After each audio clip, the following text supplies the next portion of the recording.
کرنے کی ضرورت نہیں ہے. خوف نہ رکھ رضا ذرا، تو ہے عبد مصطفیٰ، تیرے لیے امان ہے، تیرے لیے امان ہے.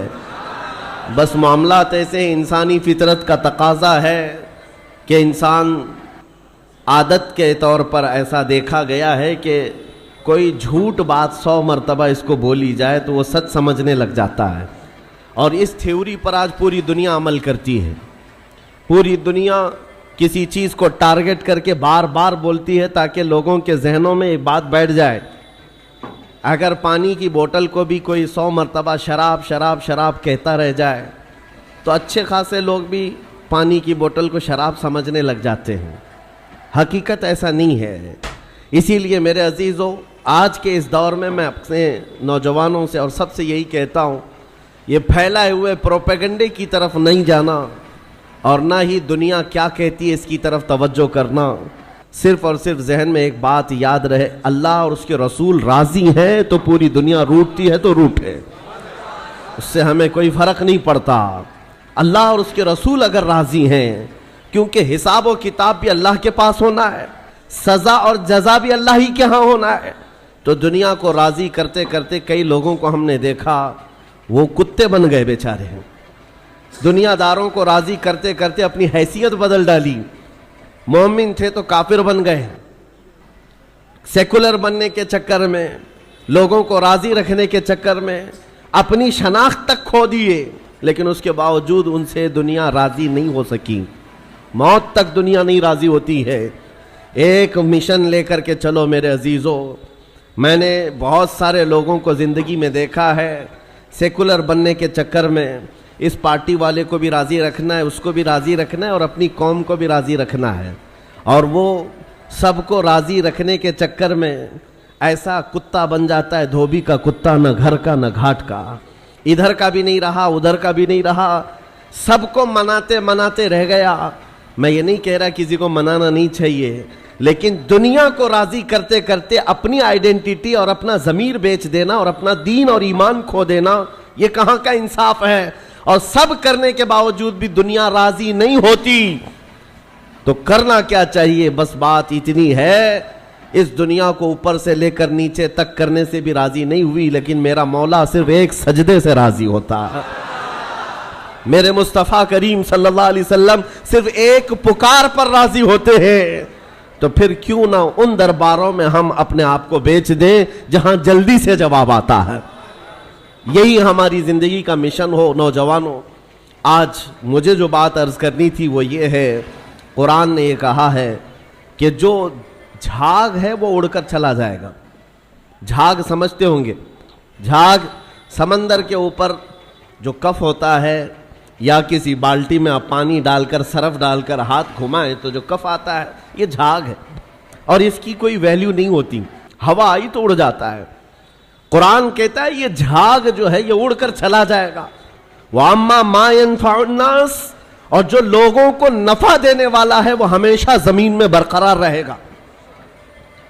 اور نبی کریم صلی اللہ علیہ وسلم کی حدیث میں بھی یہ جھاگ کا لفظ ملتا ہے. کس لیے میں عرض کر رہا ہوں آپ کو بتاتا ہوں. یوشک ان تداعى علیکم الامم کما تداعى الاکلۃ الی قصعتها. حضور پاک صلی اللہ علیہ وسلم فرماتے ہیں ایک زمانہ تم پر ایسا آئے گا کہ ساری قومیں تم پر ایسے جھپٹ پڑیں گی جیسے بھوکا برتن پہ جھپٹتا ہے. سارے لوگوں کا ٹارگٹ تم ہی رہو گے. وہ زمانہ آج ہے. ہر ایک کا نشانہ ہم ہی تو بنے ہوئے. آج یہودیوں کا ٹارگٹ بھی ہم ہی ہیں، عیسائیوں کا ٹارگٹ بھی ہم ہی ہیں، چاہے وہ کفار و مشرکین ہو، ہمارے ہاں کے سب کا ٹارگٹ ایک ہی ہے، اسلام اور مسلمان.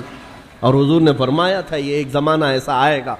تو صحابہ نے پوچھا تھا اس وقت، یومئذ نحن من قلۃ یا رسول اللہ، اے اللہ کے رسول کیا اس زمانے میں ہماری تعداد بہت کم ہوگی؟ نبی پاک صلی اللہ علیہ وسلم فرماتے ہیں وَلَكِنَّكُمْ كَثِيرُونَ غُثَاءً كَغُثَاءِ الْبَحْرِ، نہیں تمہاری تعداد تو بہت زیادہ ہوگی لیکن تمہاری حیثیت سمندر کے جھاگ کی طرح ہوگی، سمندر کے جھاگ کی طرح. اب یہ جھاگ کا لفظ آیا، جھاگ اس کو کہتے ہیں جس کی اپنی پیوریٹی نہیں ہوتی، ویلیو نہیں ہے، اس کا زمین میں قرار نہیں ہے. وہ موسم سے بنا اور موسم میں اڑ گیا، ہوا سے نکل گیا. اور یہ آج کثیر تعداد کو دیکھ کر کے اندازہ ہو رہا ہے یہ جھاگ ہے، ورنہ پوری دنیا میں آج 100 کروڑ سے زیادہ مسلمانوں کی تعداد، آپ کو اندازہ ہے 1 ارب سے زیادہ کی تعداد مسلمانوں کی ہے، 57 ممالک اسلامی ہیں، اسلامی نام سے جو کنٹریز ہیں وہ 57 ممالک ہیں، اتنی بڑی تعداد، لیکن آج ہمت کیسی ہے غیروں کی، کفار و مشرکین کی، جس طرح سے وہ چاہے مسلمانوں کے ساتھ آج کھیلتے ہیں، اور اتنی بڑی تعداد کے ہوتے ہوئے کوئی کچھ نہیں کر پاتا۔ وجہ کیا ہے؟ یہ جھاگ ہے، اس جھاگ کو پیوریٹی میں بدلنے کی آج ضرورت ہے، تعداد نہیں۔ اسی لیے میں ایک جملہ اکثر کہا کرتا ہوں، اسلام میں کوانٹیٹی نہیں کوالٹی دیکھی جاتی ہے، اسی کوالٹی کا نام اخلاص ہے، اسی کوالٹی کا نام پیوریٹی ہے۔ جو اصل چیز ہے وہ ختم ہونے آ گئی۔ آپ کو اندازہ ہے ایک وہ دور ہے جب رسول کریم صلی اللہ تعالی علیہ وسلم کے ساتھ صرف 1200 صحابہ ہیں، اور آپ کا ایک قاصد، حضور پاک کے ایک سفیر جو تبوک کے مقام پر جا رہے تھے۔ جو جنگ تبوک لڑی گئی ہے اس کی وجہ میں بتا رہا ہوں۔ نبی پاک صلی اللہ علیہ وسلم کے ایک سفیر اردن، جو آج کا جارڈن کہلاتا ہے، اس جگہ کی طرف رواں تھے۔ بیچ راستے میں ایک عیسائی گورنر نے پکڑ کر کے حضور کے اس صحابی کے ساتھ بدتمیزی کی اور ان کو دردناک انداز میں قتل کر دیا، بے دردی کے ساتھ شہید کر دیا۔ ایک سفیر، ایک صحابی کا قتل ہوا، خبر پہنچی مدینہ طیبہ میں، تو کیا اس کو عام طور پر لے لیا جائے گا؟ نبی پاک صلی اللہ علیہ وسلم کا ایک سفیر قتل ہو گیا، ایک صحابی قتل ہو گئے؟ نہیں میرے عزیزوں، پورے مدینے میں ایسی ہوا پھیلی۔ دوسری صبح تھی، سارے مدینے کے ہر گھر سے نوجوان، ہر گھر سے سب باہر آئے اور نبی پاک صلی اللہ علیہ وسلم کے سامنے صفیں لگا کر کھڑے ہیں۔ آقا اجازت عطا فرمائے، آپ کے ترجمان اور آپ کے سفیر کے ساتھ جس نے کیا ہے، ہم اس کے پورے ملک کو الٹ کر کے آ سکتے ہیں، اس کی سلطنت کو ختم کر کے آ سکتے ہیں۔ نبی پاک صلی اللہ تعالی علیہ وسلم نے صحابہ کی صفیں لگائی اور اجازت دیا، خود بھی چل کر کے گئے۔ آپ تاریخ پڑھ کر کے دیکھنا جنگ تبوک کی وجہ کیا تھی۔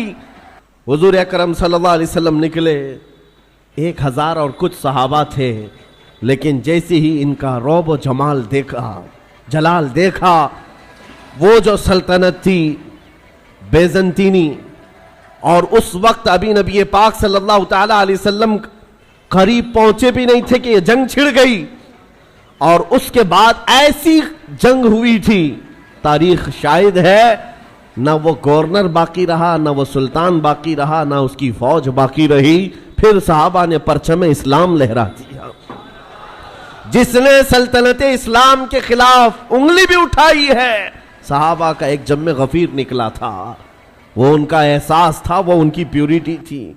جنگ بدر میں جب جا رہے تھے، پہلی جنگ تھی، صحابہ کے ساتھ حضور جا رہے تھے، پتہ ہے مدینہ طیبہ سے بدر کا میدان 160 کلومیٹر ہے، تقریباً 160-180 کلومیٹر کے قریب پیدل چل کر کے گئے تھے۔ اور وہاں جانے کے بعد جو صحابہ ہیں ان کو حضور پاک نے ایک خطاب کیا تھا رات کو کہ اگر تم میں سے کسی کو مدینہ واپس جانا ہے تو چلے جاؤ۔ سختیاں بڑھ گئی، 1000 سے زیادہ کافر آ گئے، ہتھیار جنگ سب لے کر کے۔ تو صحابہ کیا کہتے ہیں جانتے ہیں؟ رات میں کھڑے ہو کر انصار صحابہ یہ کہتے ہیں، یا رسول اللہ ہم بنی اسرائیل نہیں ہیں، بنی اسرائیل نہیں ہیں جنہوں نے موسیٰ علیہ السلام سے کہا تھا آپ جائیے اور آپ کا خدا اور آپ مل کر کے لڑیں، ہم امت محمدیہ ہیں۔ یا رسول اللہ آپ تو بدر تک لائے ہیں جو 160 کلومیٹر کا سفر ہے، اگر میرے آقا آپ 1000 کلومیٹر دور یمن تک بھی لے جاتے، ہم میں سے کوئی پلٹ کر کے نہیں دیکھتا، آپ کے ساتھ چلتے۔ یہ صحابہ کا جو احساس تھا نبی پاک صلی اللہ تعالی علیہ وسلم کے ساتھ چلنے کا، وہ اسلام کو ایسا مضبوط بنایا ہوا تھا کہ کسی کو آنکھ اٹھا کر دیکھنے میں 1000 بار سوچنا پڑتا تھا، سوچنا پڑتا۔